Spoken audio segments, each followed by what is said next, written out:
Hello and welcome to another episode of VFL. George Russell gives Toto Wolff a happy ending.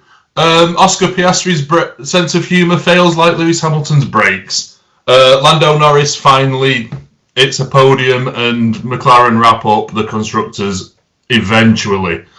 Max Verstappen becomes the world's biggest roadblock and all other things. This is View from Left Field.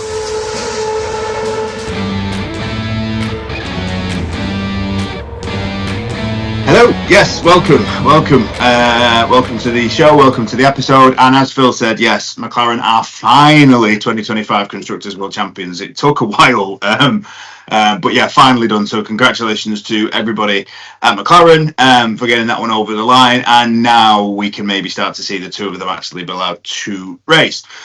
So, a couple of things to get through.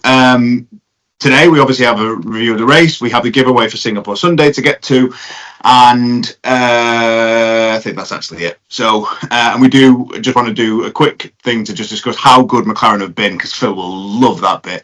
Yeah, so just before we do start, some harrowing news this week. Obviously, we just wanted to send from the channel just our condolences and messages of sympathy to those who lost their lives in the North Manchester synagogue attacks within the week.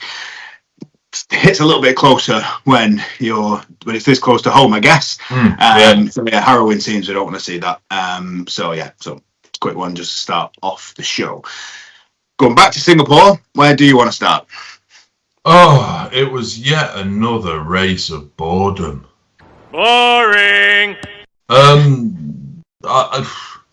Russell drove well. I'll give him that. Didn't really have much to do, bless him. Ferrari did things and then didn't. It was a weekend of false starts, wasn't it? Like if you what I will say for anybody, well, you would have known because you watched the race, but Williams, what we've said about Williams all year, innit? They looked okay in qualifying, 12th and 13th, I think it was. Good chance of getting into a position to fight for some points in the race, and then just typical Williams again. And that's what I mean about setting a false start thing. Williams qualified well, then obviously got disqualified from qualifying because the DRS slot opened too wide. So then obviously we're both disqualified from qualifying, starting from the pit lane. And I do think that trend of like a false start just continued over the weekend, because we had a lot. We had we'll go into it in a bit more detail, but Piastri started to catch the top three towards the end of the race, and then didn't. Norris was catching Verstappen and looked like he might pass him, and then didn't.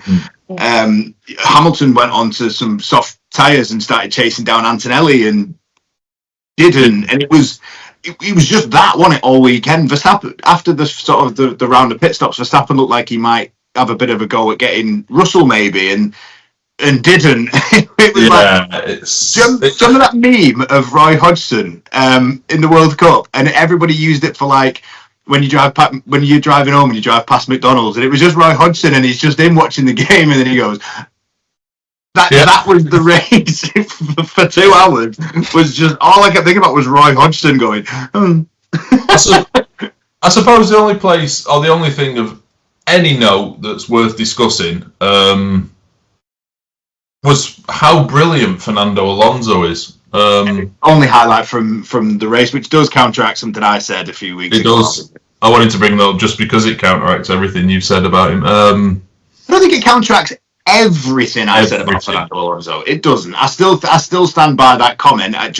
Today it was fun to watch. The one thing actually, whilst we're talking about Fernando Alonso, which I did love, because if Kimi Räikkönen's "Leave me alone, I know what I'm doing" message is in like top tier God level, Fernando Alonso's "if you message me," and not verbatim, I will put it on the screen, but I can't remember it for verbatim, but "if you message me every lap, I will disconnect the radio." Like that was, I loved that. That was the bit that made me laugh though about that was he's going on about that, and they obviously went quiet, and then he passes Hajar and goes, "What was it? Trophy for the hero of the day," or something like that. If you were on the pit wall, you'd go, "I'm not even going to respond to him now." No, I know. Oh, well done. It's all about you. With the message that obviously annoyed him though is 34 to go. Like Just after a bad pit stop, though.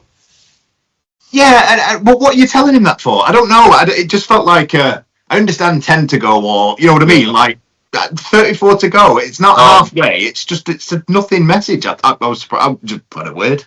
They agreed at 33 that he was going to push. That's what it was. Yeah, yeah. No, it was just an odd message. So let's just go back to the start then, because obviously this was probably the only bit that there's anything really, I would argue, to discuss.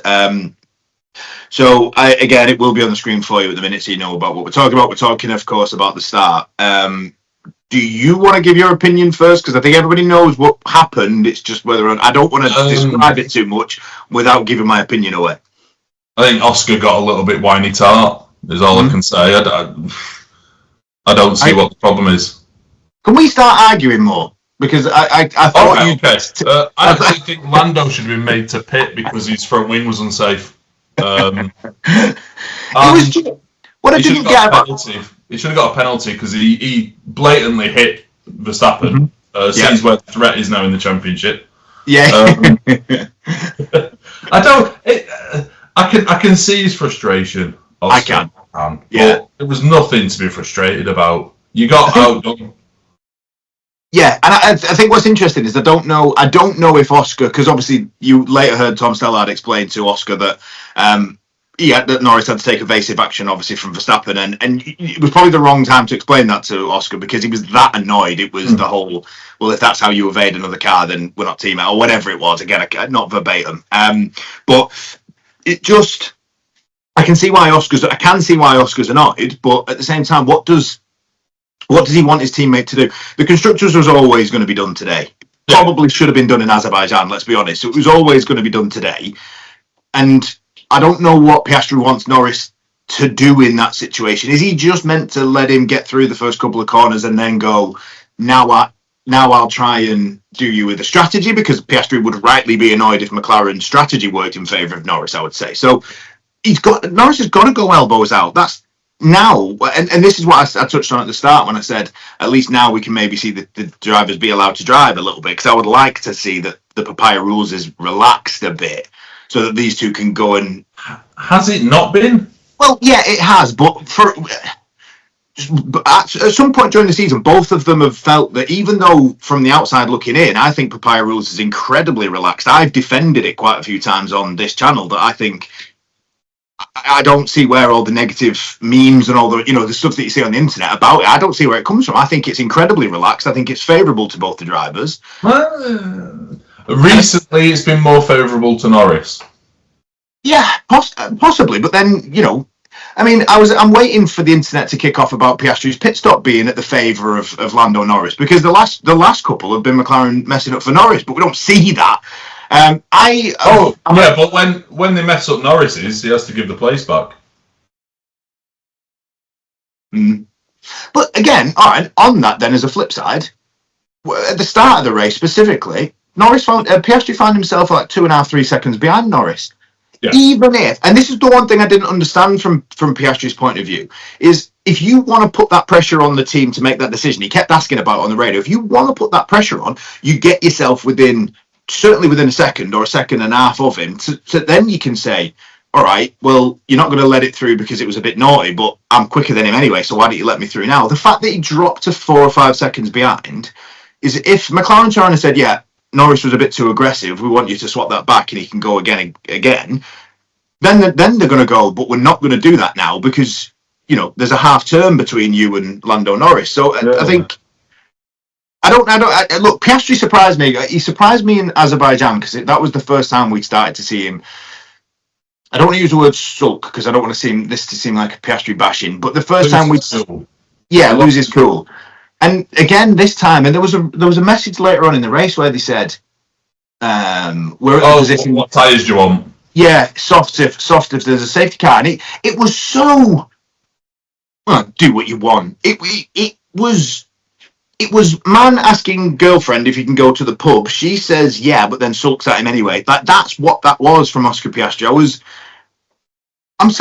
watching it thinking, all right, well, if you're going to give up, just park the car up, get out, and then come again in Austin if you're going to be that sulky about it. It was really weird to see that from Piastri. And I thought fair play to Norris for starting the race aggressively. He has to now. Here's a weird one for you then. One that I can't get my head around, and I couldn't during the race. They turned around to Norris and said, "We've got to keep an eye on Charles for Oscar. Yeah. Do you mind if we swap the pit stops?" Now, I don't particularly care about what Norris said, even though he said yeah, then no. Yeah. There's a serious yeah, but no, but kind of. Yeah. Yeah, but new, but yeah, but new, but yeah, but new, but we do. Yeah. What it was Oscar had a shocking pit stop and still came out well ahead of Leclerc. So when were they planning on these pit stops?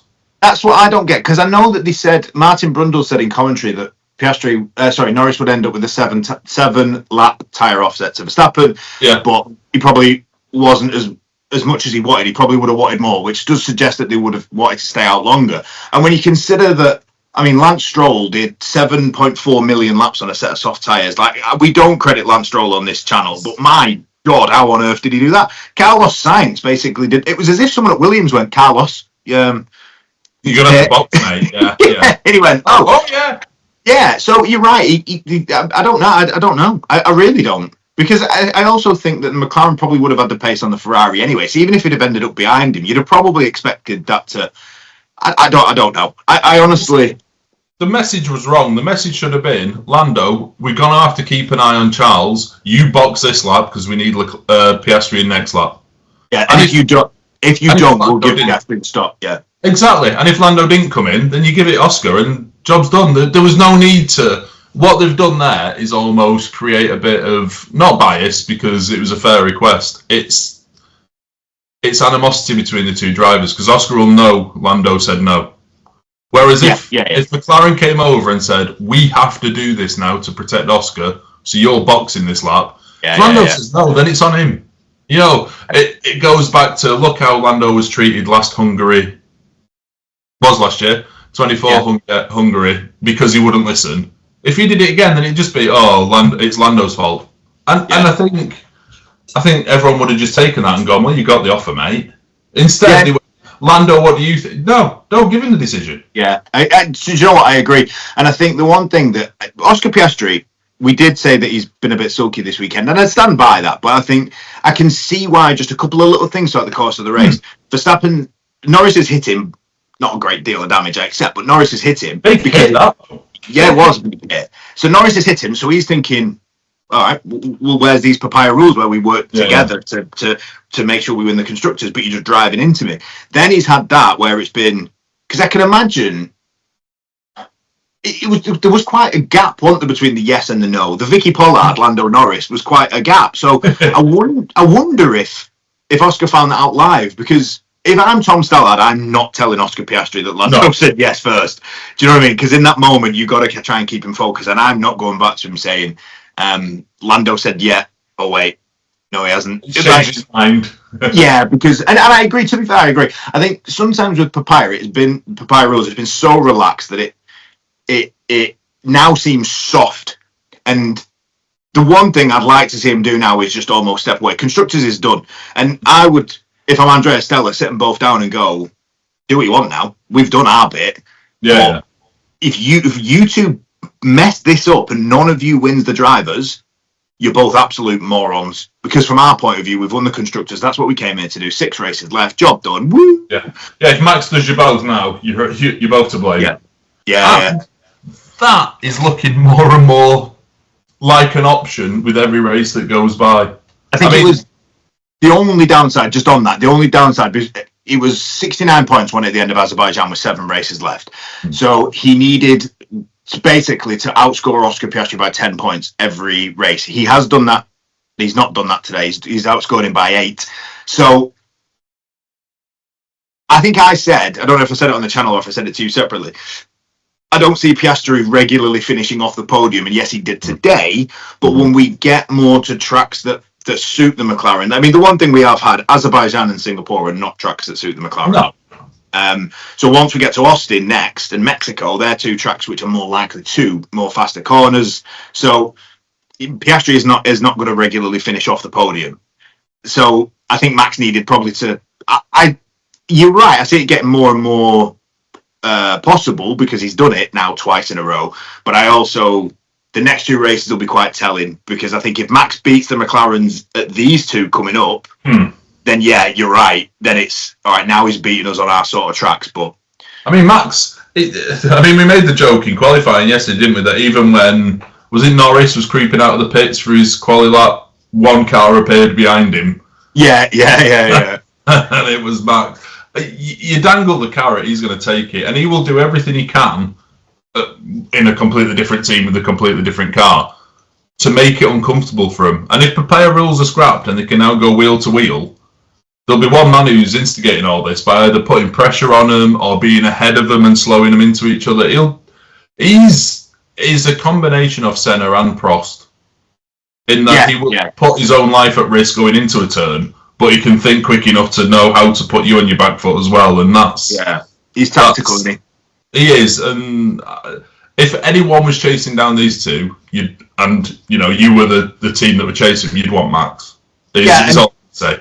And no disrespect to any of the drivers I'm going to list here, but if it's Hamilton at the moment, Lewis, if it's Leclerc, if it's Russell, if it's anybody else in the top teams, I'm not bothered. And I know that sounds really disrespectful. Too hot-headed. All of them are too spur of the moment, barring Lewis. But the rest of them are too. Oh, sorry, you said George, and I'm going to pick up on something. I'm going to have a mini rant that Dave will be dead chuffed with in a minute.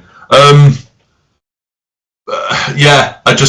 think everyone else is too hot-headed and will get lost in the moment. Max won't. Max will create the moment.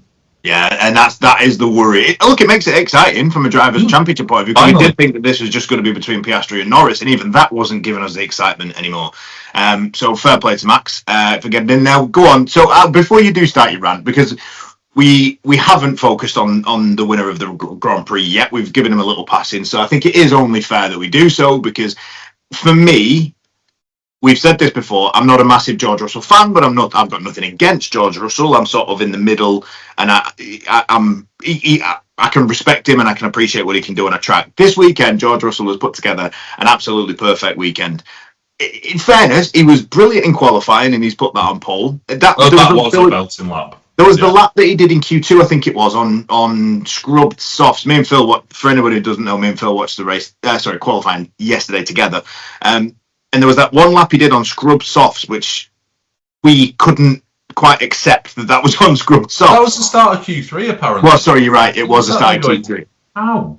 Yeah, and I thought it was. In fact, it was the lap that nobody actually beat, except he did in the end.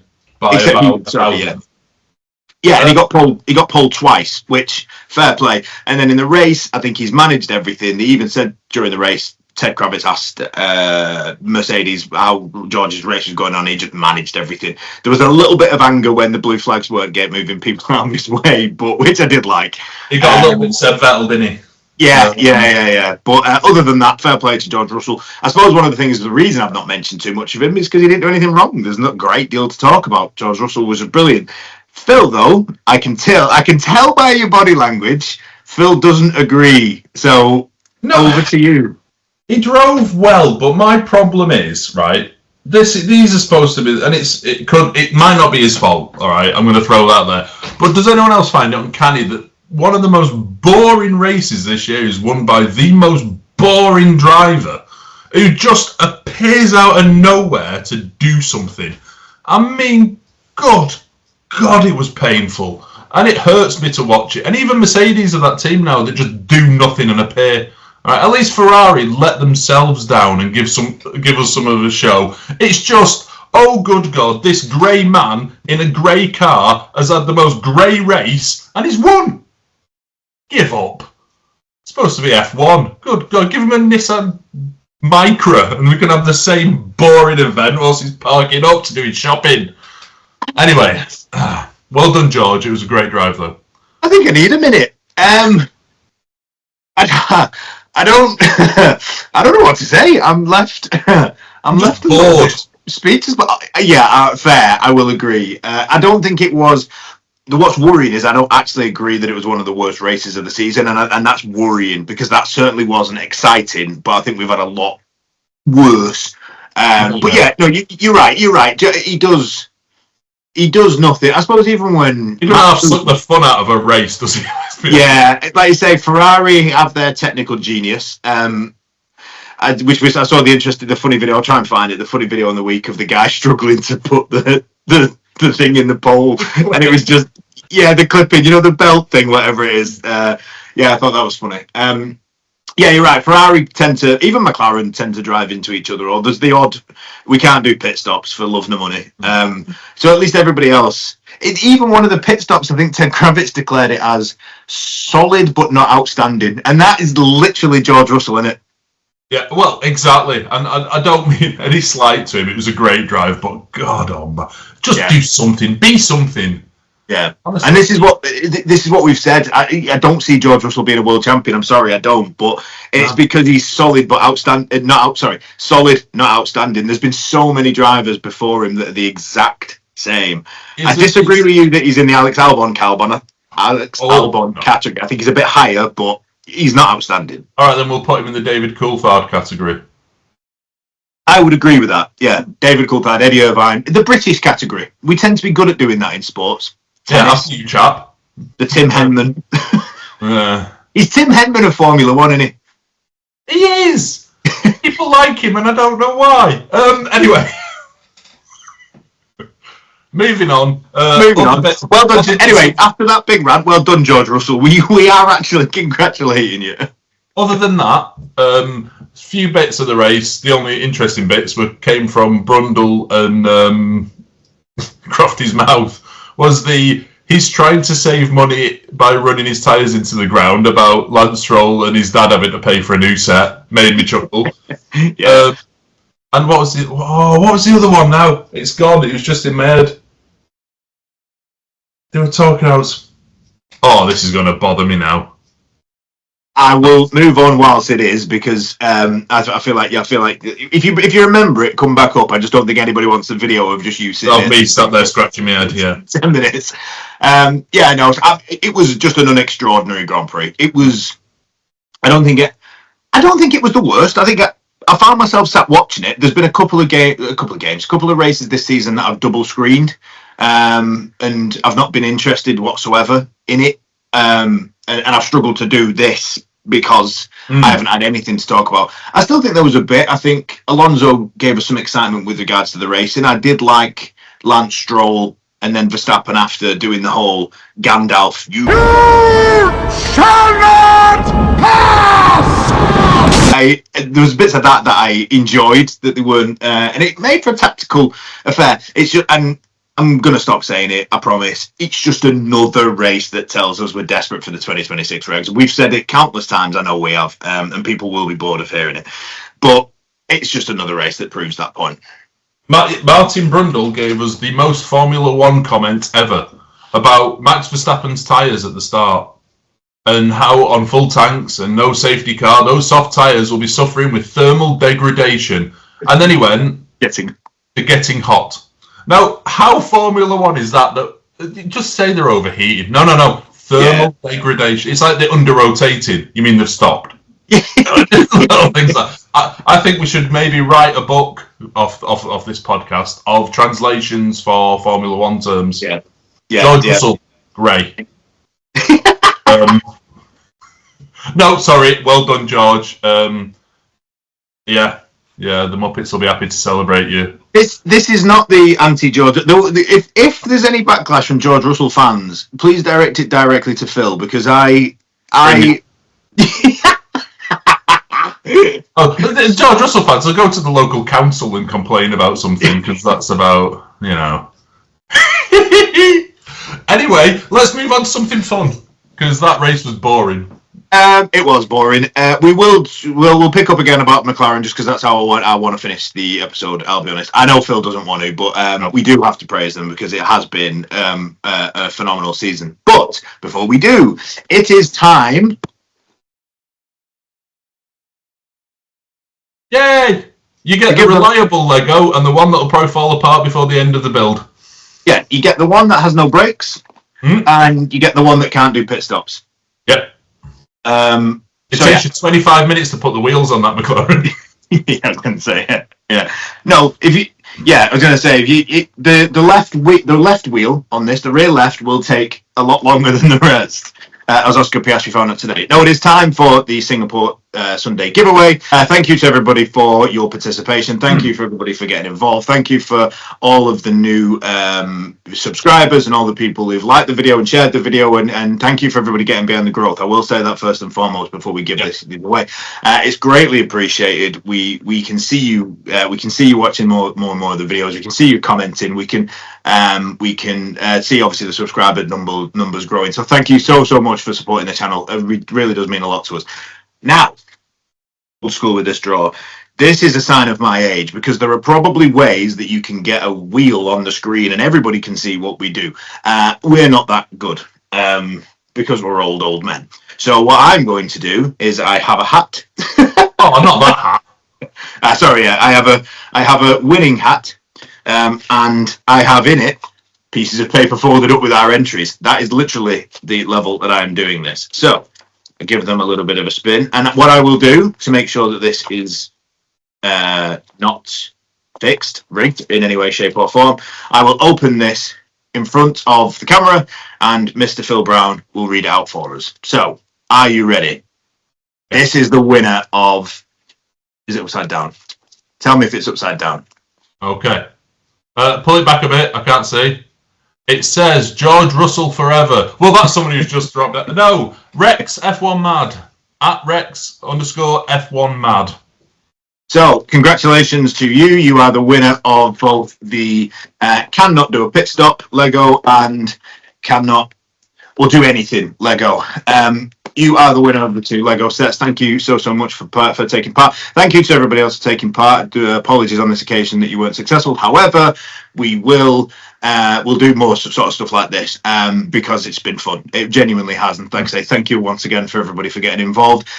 But that's not it. There is more chance for more giveaway stuff. Of course, get yourself over to Whatnot, 8:30 p.m. As we film this now, that is in 5 hours' time. As this video goes live, it will be in some time because I have no idea how. Between now and then. Yeah.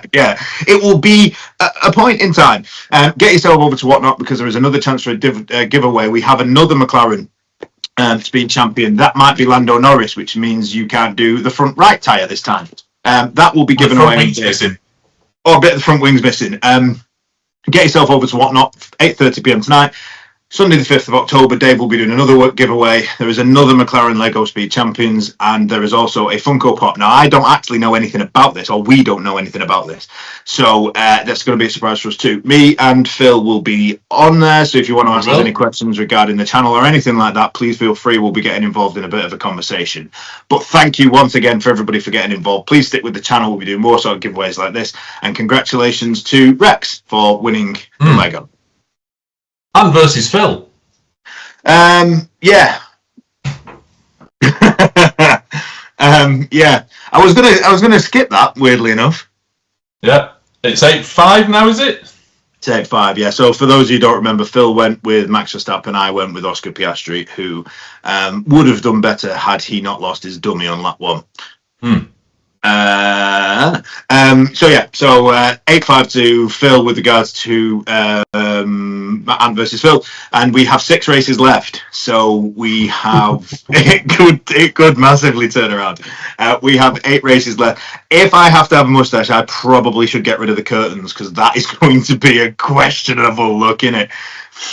Hey, I'd be jealous. I love the curtains. There we go.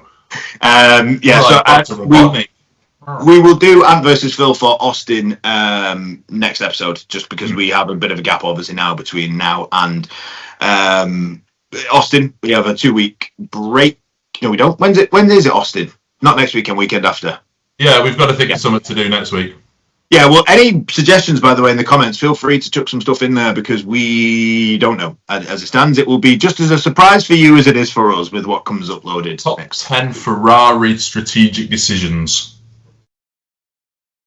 You want me to find 10 good ones? All right, and top 10 George Russell highlights. Actually, what we could do is top 10 McLaren seasons because now we have 10 Constructors' Championships, so we could do top 10. No. Well, it was close this year, wasn't it? We didn't know this was going to happen from Bahrain testing. We're just to finish off then. I think we do need to just have a little bit of a moment. I know you won't enjoy this bit, but I think we do need to just have a little bit of a moment to congratulate Zach Brown, Andrea Stella, Lando Norris, Oscar Piastri, and all the boys and girls within the McLaren team, because it's 2 in a row, 10 in total. This one was an absolute demolition in reality, and we probably should have done it earlier. I think we just said before we should have done it in Azerbaijan. So the fact that it's still with 6 races to go, and it should have been done earlier, Absolutely. I think just shows McLaren's dominance. And I think the one thing I will say is, because McLaren have sort of gone off the boil with regards to winning stuff, and I think the one thing I will say is that's the winning stuff. Well, we you know, we've not won in the last 2 now, and or a bit more than that. And I do think the tracks we've been to recently haven't favoured McLaren, and I think I personally, as a McLaren fan, I'm not concerned. I think we knew everyone would turn away from 25 development and turn to 26. I think when we go, like I said earlier, to Austin and Mexico, certainly next, I think we're not going to do adversus Phil now, but I'm probably put myself into a corner as to only being able to choose one of the 2 drivers that I think it will be, if I'm honest.